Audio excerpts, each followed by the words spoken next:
हाथरस की सियासी हवा किधर की तरफ चली, यही जानने की हम कोशिश करेंगे मतदाताओं से।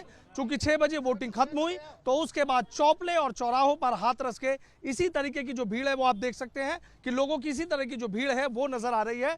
जोड़ घटाव का जो सिलसिला है वो शुरू हो गया है। कभी किसी को आगे बता रहे हैं तो कोई किसी को पीछे बता रहा है। यही हम मतदाताओं से जान लेते हैं और उनसे पूछ लेते हैं। देवेंद्र अग्रवाल जी, आप ये बताइए, आप चूंकि विधायक रहे हैं 2012 में यहाँ से, अब मुझे ये बता दीजिए कि आज सियासी हवा किधर चली है। मैंने आपसे कहा हम तीनों सीटें हाथरस, सिकंदरा, साधवा तीनों सीटें जीत रहे हैं। यहाँ बीजेपी की हवा खत्म हो चुकी है। बीजेपी के लोगों को गांव के लोगों ने दौड़ा दौड़ा के भगाया है। प्रत्याशी तो नजर ही नहीं आ रहे कहाँ गए। और इतनी बड़ी जीत साधवाद से होने वाली है। 50,000 वोटों से गठबंधन जीतेगा साधवाद से। अच्छा। और सिकंदरा से हम जीत करके आएंगे और हाथरस भी हम चुनाव जीतेंगे। और यही नहीं, पूरे उत्तर प्रदेश में हमारे 350 सीटें आएंगी। बीजेपी की सब जगह जमानत जब्त है। हालत खराब है बीजेपी के लोगों की। हालत खराब है। कुछ और लोगों से भी बात कर लेते हैं। आप बता दीजिए जी, क्या है हवा? क्या वाकई बीजेपी की हालत इतनी खराब है जितनी बता रहे हैं? बीजेपी की सरकार आनी है, जोगी जी की सरकार आनी है। हाथरस जिले की पूरी तीनों सीट हमारी बीजेपी की तीनों सीट हम जीतेंगे, भारी मतों से जीतेंगे। अच्छा, ये कह रहे हैं कि प्रत्याशी तो नजर ही नहीं आएगा।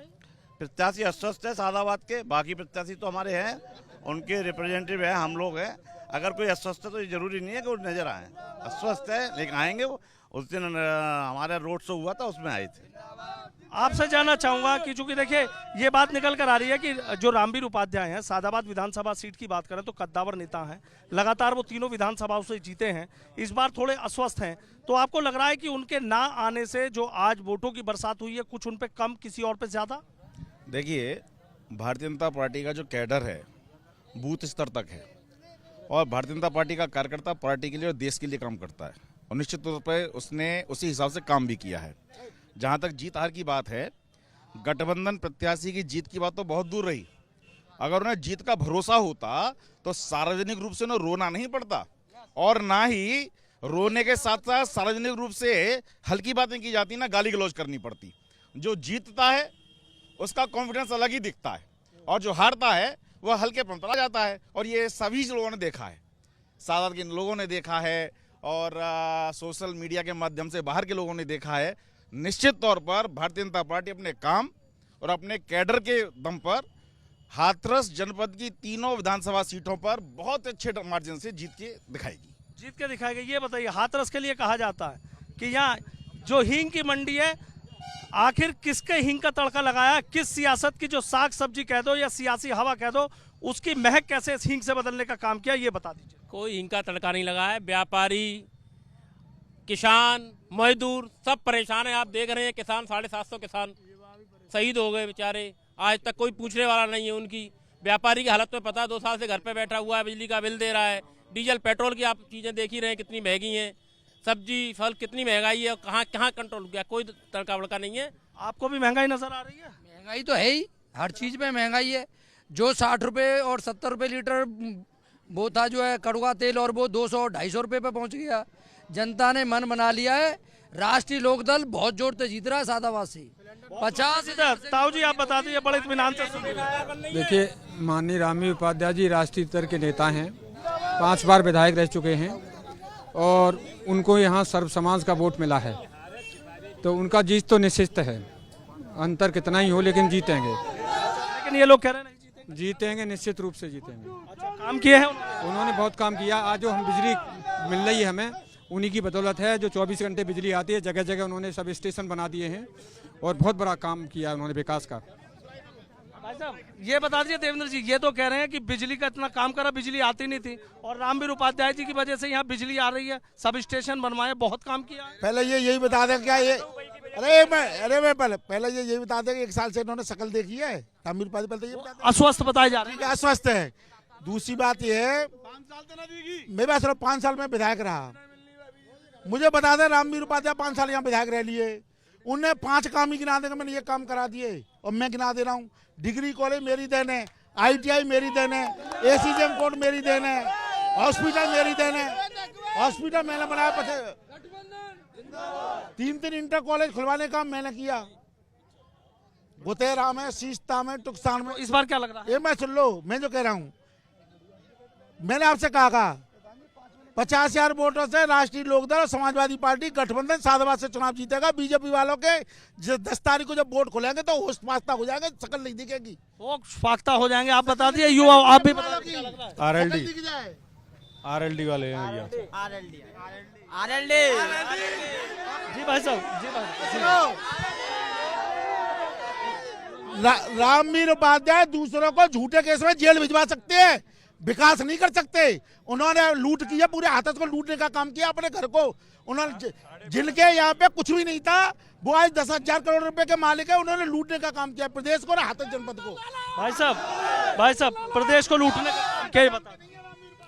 ऐसा है, प्रदेश का लूटने का काम किसने किया किसने नहीं किया वो चीज़ एक अलग है।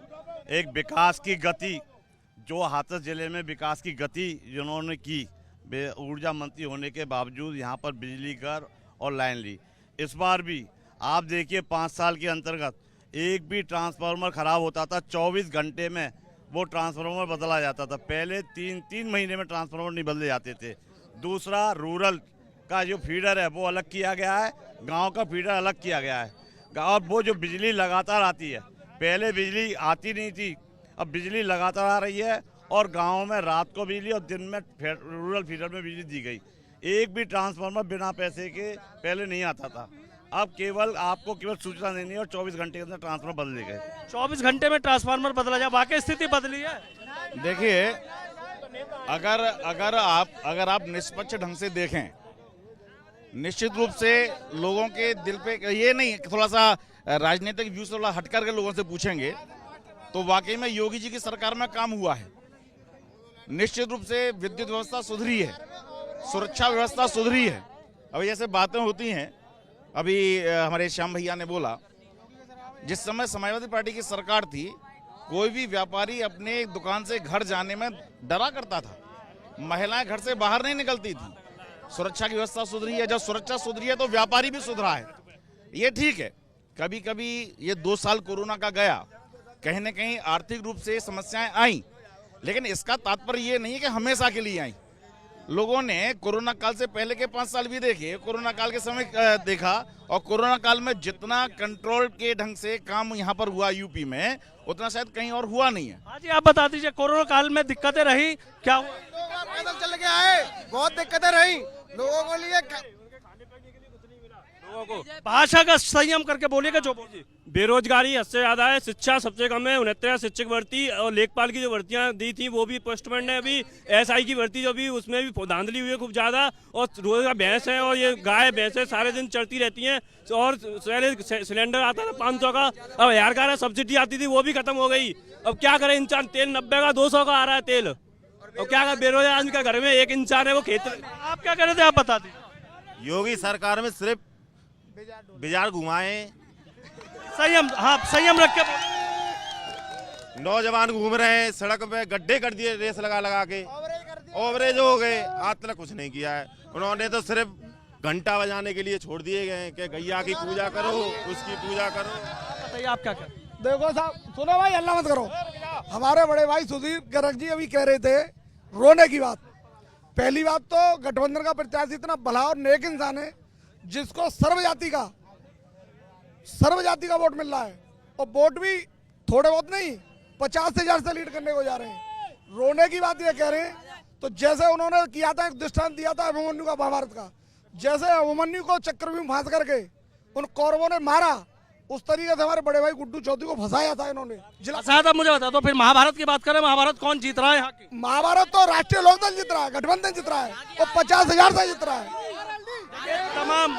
तमाम लोगों की जो बातें हैं वो आपने सुनी है। सबके अपने अपने जीत के दावे हैं, सबके अपने अपने जीत के आंकड़े हैं, लेकिन पूरी तरीके से जो तस्वीर है वो 10 मार्च को साफ होगी। लेकिन ये भी कहना जरूरी है कि तीनों ही हाथरस की तीनों विधानसभा सीटों पर बड़ा ही दिलचस्प और कड़ा मुकाबला देखने को सामने आ रहा है।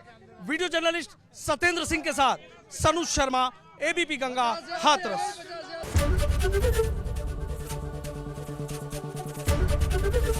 एबीपी गंगा, खबर आपकी, जुबान आपकी।